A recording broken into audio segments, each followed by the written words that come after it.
Josh Downs needs to stay on a roll in order for the Colts to light up the scoreboard against a tough Saints defense this week. Let's get to it. You are Locked On Colts, your daily Indianapolis Colts podcast. Part of the Locked On Podcast Network, your team every day.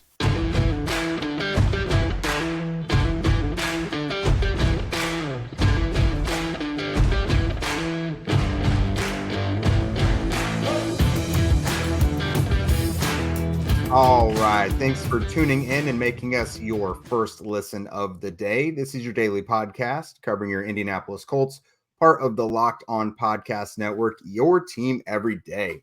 And today's show is brought to you by PrizePicks, which is the easiest and most exciting way to play daily fantasy sports.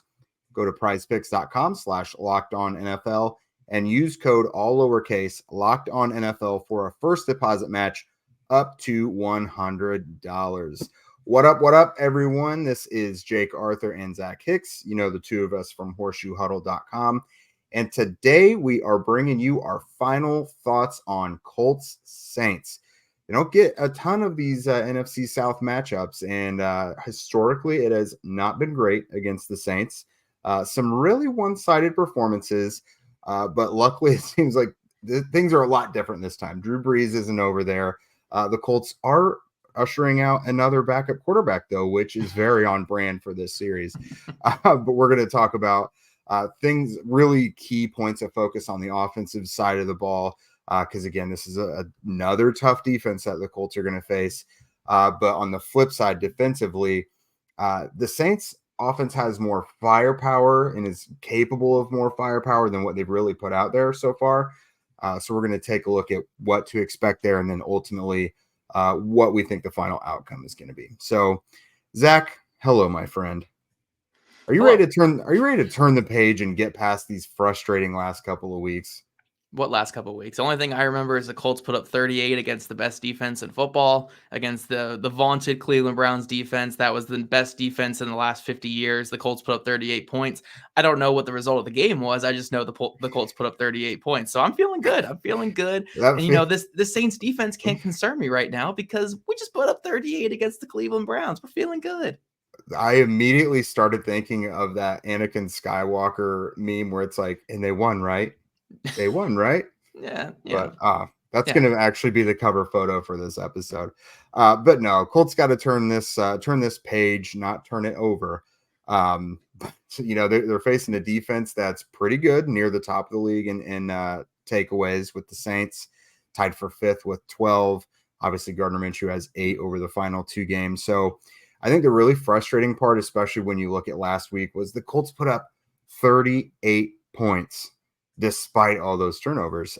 So let's look at some positive vibes on this one. What are your expectations? What do you think the Colts might be able to do well in this matchup? Well, you know, when we're talking like positive vibes, I think the vibes for the Colts offense have to be so positive right now, considering what they just did against the Cleveland Browns. Again, that's another matchup where going into it, you're thinking, okay, Gardner Minshew, more of a dump it down type of quarterback, a guy who's not going to push the ball down the field, and the Browns are just going to stack the box like the Jaguars did and just take away that run game. And it's just going to be a really big slugfest. You know, the offense is going to be stuck in the mud for most of the game, and maybe you can get enough field goals to win.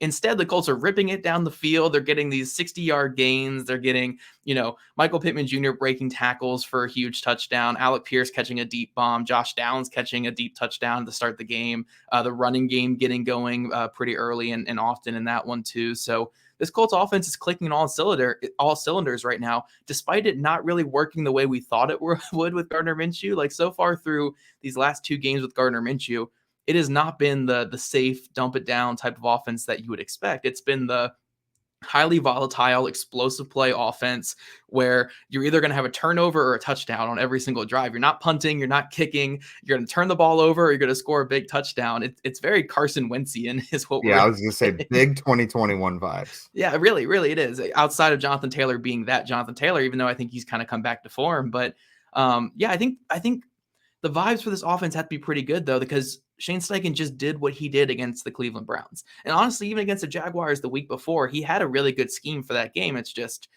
Minshew was a lot worse in that game than he was against the Cleveland Browns. So when you're seeing a defense like the Saints coming into town, it can't concern you as much as the Browns did last week because, one, they're not as good as the Browns defense, and two, look what you just did to the Browns. Like, you have to feel pretty confident. So I think, the Colts should be able to run the ball fairly well. The running game is really getting going right now. They're doing a great job of mixing, zone runs with gap runs and using their running back skill sets to great degree right now and getting these guys in areas where they can find success. I think Josh Downs is getting better and better every single week. And this is a prime matchup for him, especially when you look at the outside corners that they're facing. Marshawn Lattimore, Alontae Taylor, really good players on the outside. They're going to be locking it down with Pierce and Pittman. Downs is kind of the guy in the middle of the field yet again, where you feel like he can have a really big game because the Saints are a little bit vulnerable over the middle of the field, especially in that slot corner area. So I think if you lean on the run game, lean on Josh Downs in the passing game, and kind of do what worked last week, they should be able to put up some pretty good points this week. I'm not saying they're going to put up 38 again because that would be insane, but I think that the signs are good for this Colts offense right now. I think things are going well outside of the turnovers, which are obviously a big issue. But aside from that, they are moving the ball well. They're getting the ball down the field. They're really high in explosive play rate right now. Yeah. And a lot of players are playing a lot better as of late. So I'm feeling pretty good about this matchup, much better than I felt going into last week's matchup. Yeah, some of the key things I'm looking at is this really feels like a big Jonathan Taylor game to me. Zach Moss, he was a limited participant Thursday after missing Wednesday. So feels like he will probably play, but regardless, I think Taylor's going to continue to eat into more of that role in the backfield. We've seen his snaps increase each week. So I think that's going to be a big one for anyone who watched Crossover Thursday with me and Ross Jackson from Locked On Saints. He was pretty concerned about that. Pittman, I think they're going to make it a point to try and get him, but I really think Josh Downs is like almost the assumed unspoken guy who's going to be a playmaker because he just keeps getting better and better and ascending. And at one point, whether it was in the preseason or just early in the season, he went from being, a lot of just quick stuff, all this, to only occasionally getting downfield stuff. Now it seems like with regularity, he's getting downfield and stretching the field and getting chunk plays. And that is going to be a really important element. So the Saints pass defense is pretty interesting in that facet. And I think it's because of their quality defensive backs. They're fourth against the pass, only allowing 187 yards overall, but they only have 13 sacks, which is near the bottom of the league. So I think it's a pretty good opportunity for a guy like Gardner Minshew to take what the defense gives him. So I think there's going to be things there, especially with a slot receiver like Josh Downs. I think there's going to be some opportunities there. And if you take away those turnovers, like he's actually played some pretty decent ball, at least last week.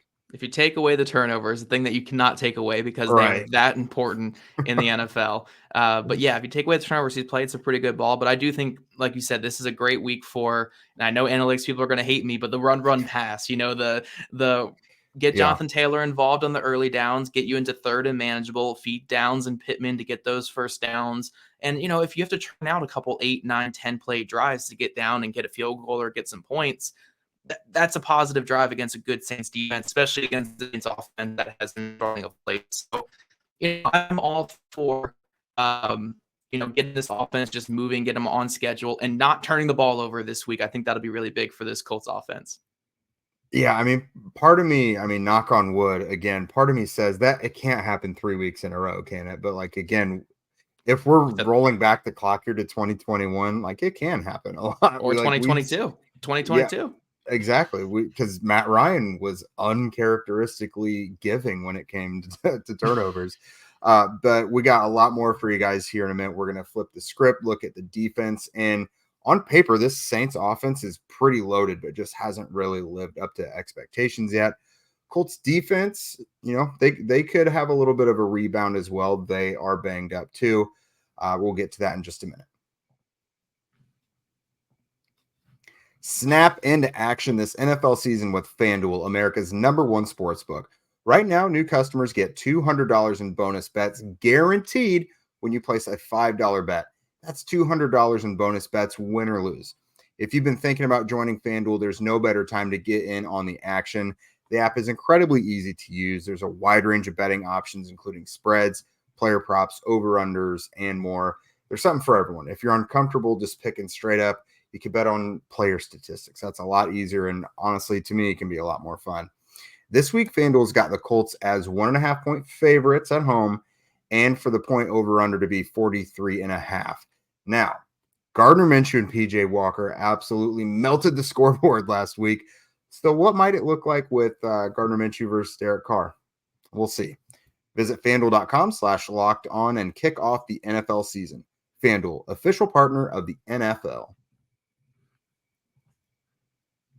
And football season is here, and Locked On is kicking up our coverage with Locked On NFL Kickoff Live. Every Friday, Locked On will go live at 2 p.m. Eastern Time on every Locked On NFL YouTube channel. Hosts Tanitra Batiste, Jarvis Davis, and Kyle Krabs will break down every game on the NFL slate to get you ready for your team's matchup, your fantasy lineups, your betting angles, and more. Plus, get the in-depth local analysis from our stable of NFL hosts around the country who know these teams better than anyone else. Find Locked On NFL Kickoff Live every Friday at 2 p.m. Eastern Time on any Locked On NFL YouTube channel.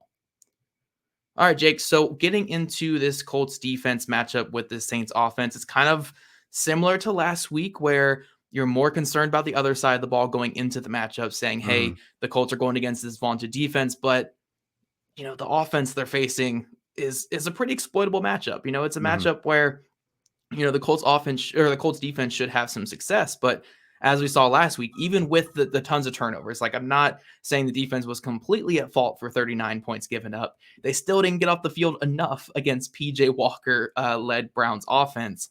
Now, this Saints offense, obviously the talent is there. There's talent, but the play calling is obviously not there. The quarterback play has not been there whatsoever this year. The synergy has not been there on their offense. So again, I don't want to say get right game for the defense because that should have been last week against PJ Walker and the Browns starting quarterback. But this should be like a get right game if the Colts don't turn the ball over on offense on the other side, which is a big if. But this should be a get right game because it's another game where it's like, look, the offense you're facing and especially the quarterback you're facing is just not it. It's just not it right now. Yeah, I think they're going through a little bit of an identity issue at the moment. The Saints are. And, again, Ross talked about, and you just mentioned the synergy there between Derek Carr and the receivers just ain't it. They've had to have some tough conversations, some really like off the field, we need to figure this out type of stuff because they're just not hitting it. So with that in mind and them having lost like 4 of the last 5 games, do they just like kind of hit restart and go with like the things that these guys do best? For Michael Thomas, he's the slant machine basically. But I think a big problem is like Rashid Shaheed and Chris Olave. Those are guys who like can really burn you deep. And Carr just doesn't necessarily have that. Like, that's not his game. Like, he could do it if a guy is very open, but like hitting a guy in stride and, all that, it's almost like the quarterback doesn't necessarily fit all the pieces they have. So I'm not going to totally discount them because like we've seen all these guys hurt the Colts before pretty much. But defensively for me, my concern with the Colts is like Juju Brents with the quad. He hasn't been practicing, so it looks pretty unlikely that he would be out there. So you're hoping for a bounce back from Darrell Baker.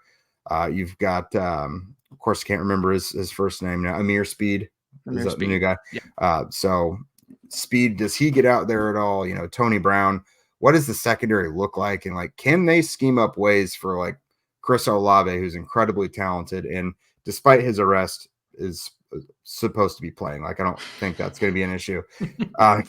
He was arrested for speed. We've all been there, right? Not speeding that way. Not speeding that way, Jake. We would not be playing this weekend if we were arrested for that kind of thing.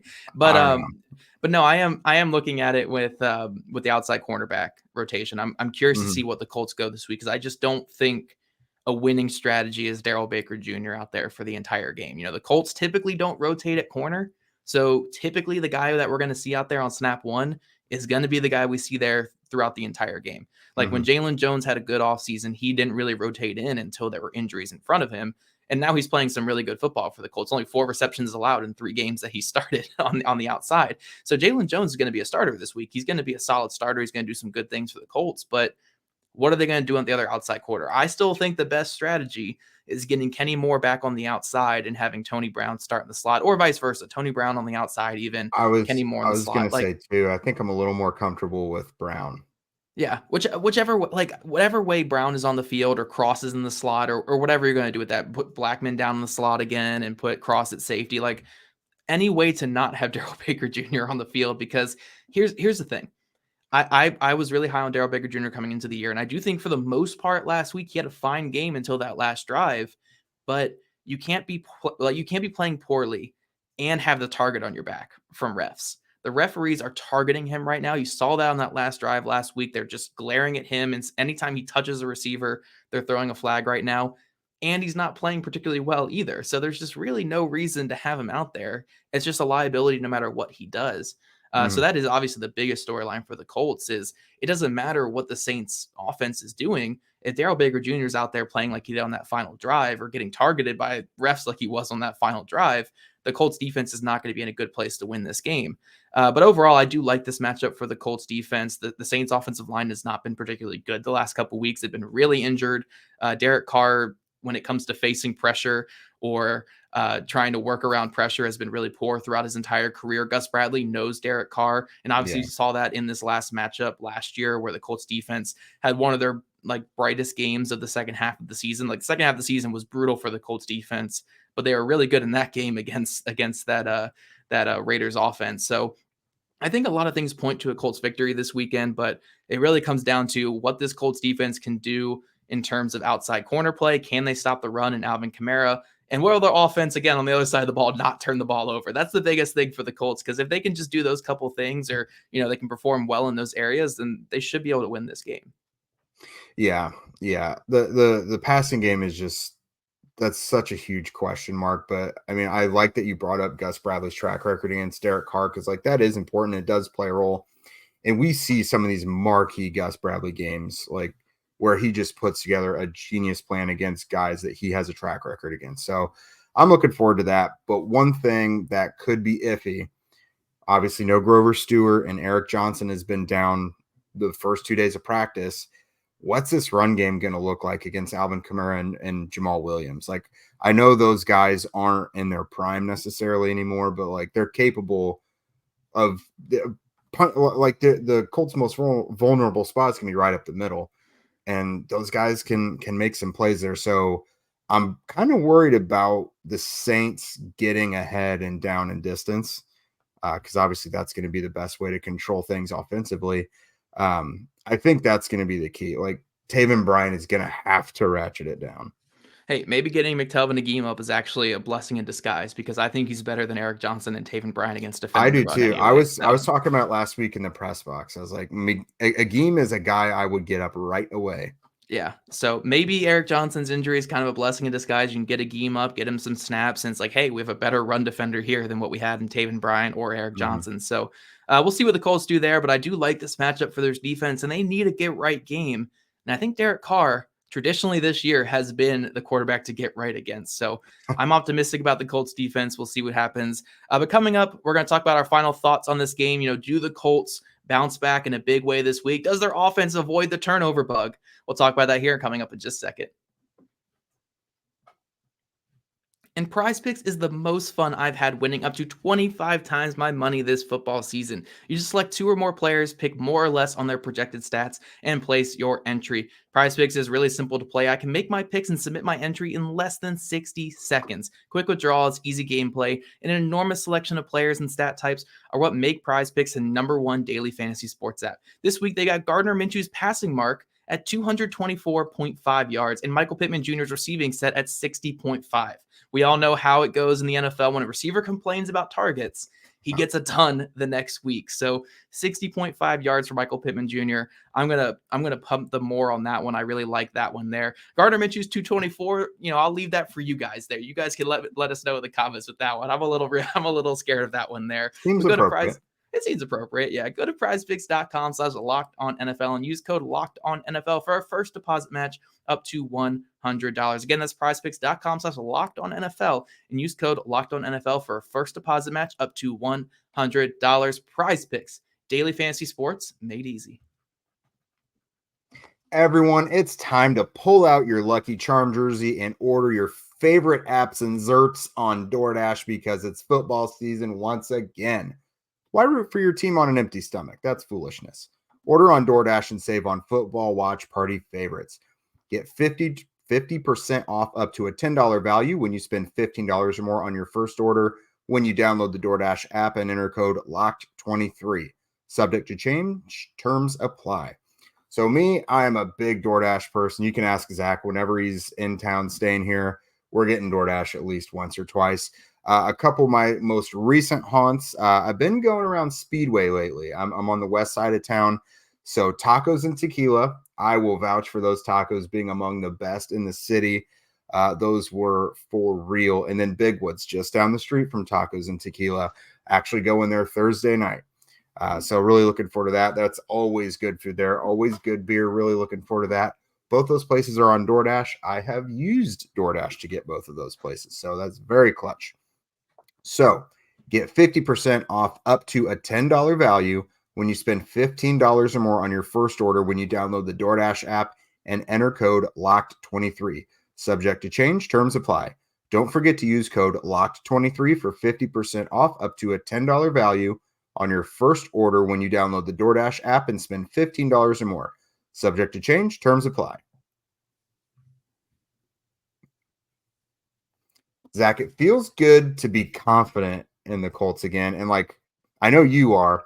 I need to see them quit shooting themselves in the foot first, or for not just a couple of them to be doing so. I still do have them winning. So my pick with Ross on Thursday was 23-21 Colts.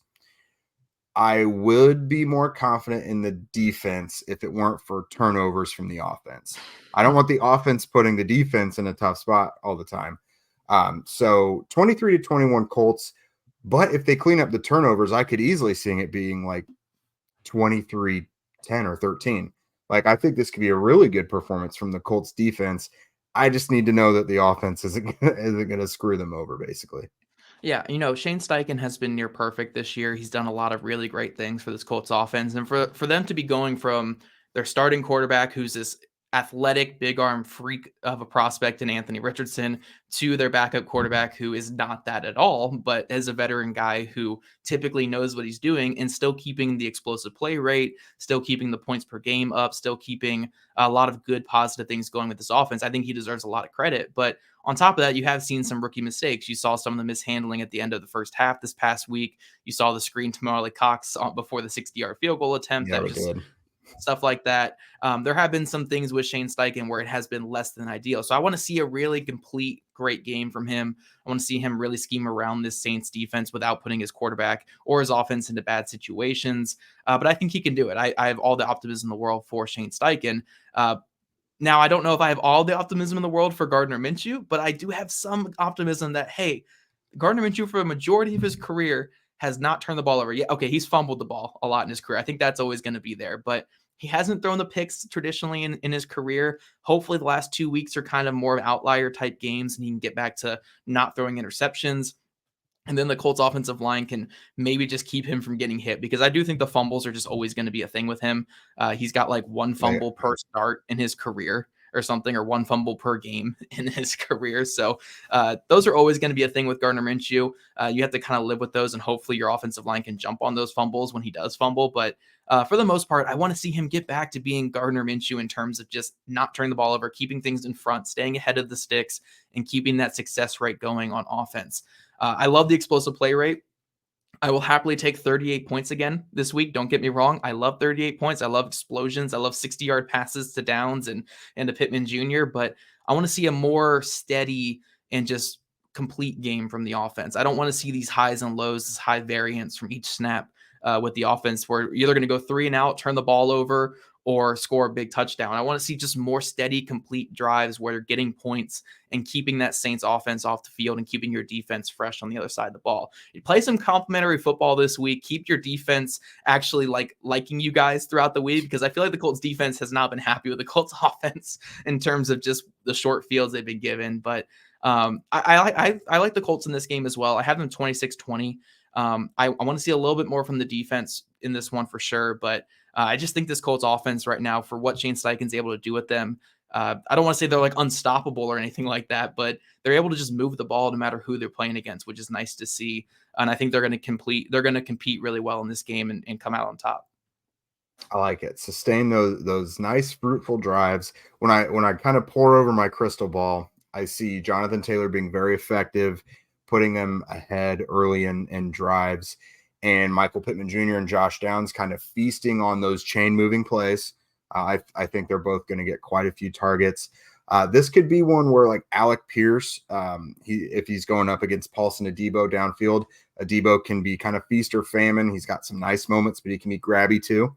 Can maybe draw down an important downfield holding or DPI call against Alec Pierce or something. That could be a critical element that you can never factor into it going ahead. But defensively, just the secondary taking advantage of Derek Carr's lack of chemistry with these receivers so far, especially downfield. Like Julian Blackmon's interception against Deshaun Watson last week is a perfect example of something I'm talking about. Like just seeing the quarterback's brain biscuits turning way before he even lets the ball loose. Like stuff like that. I think there are some opportunistic players on that Colts defense.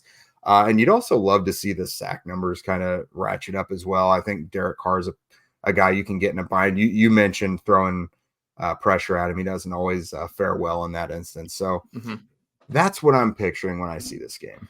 Yeah, one more parting shot I want to throw before I close this out here is that, this is a big game where the Colts need to win the trenches. And I know we've said this a lot this year, but when the Colts win this year, it's been the games where they've won the trenches. Look at that Tennessee game. They dominated the trenches on both sides of the ball.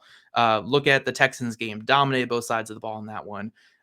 Look at the Ravens game, obviously dominated that one as well in the trenches. They need to continue that dominance in this one against the Saints because the Saints offensive line is vulnerable. Their defensive line has some players, but again, pretty vulnerable, especially when you look at the talent on the Colts offensive line. This needs to be a game where the Colts set the tone early that, hey, we're going to run the ball on offense and we're going to stuff the run and get after your quarterback on defense. Really win up front in the trenches and just establish that's going to be the flow of the game early and often. I think the Colts can do it. I think they have the talent on both sides of the ball to do it in this matchup. But you guys let us know in the comment section who you think takes this one. Jake and I are feeling optimistic about the Colts. Maybe that's misplaced optimism after putting a 38 on the Cleveland Browns, but we shall see this weekend. And if you guys don't already, make sure you're following us at Locked On Colts, at Jake Arthur NFL, and at Zach Hicks 2, all on Twitter. Also subscribe to us on YouTube or wherever you listen to your podcasts. We love your guys' ratings, reviews, and we'll see you guys back here on Sunday after the game. Not bright and early, on Sunday after the game.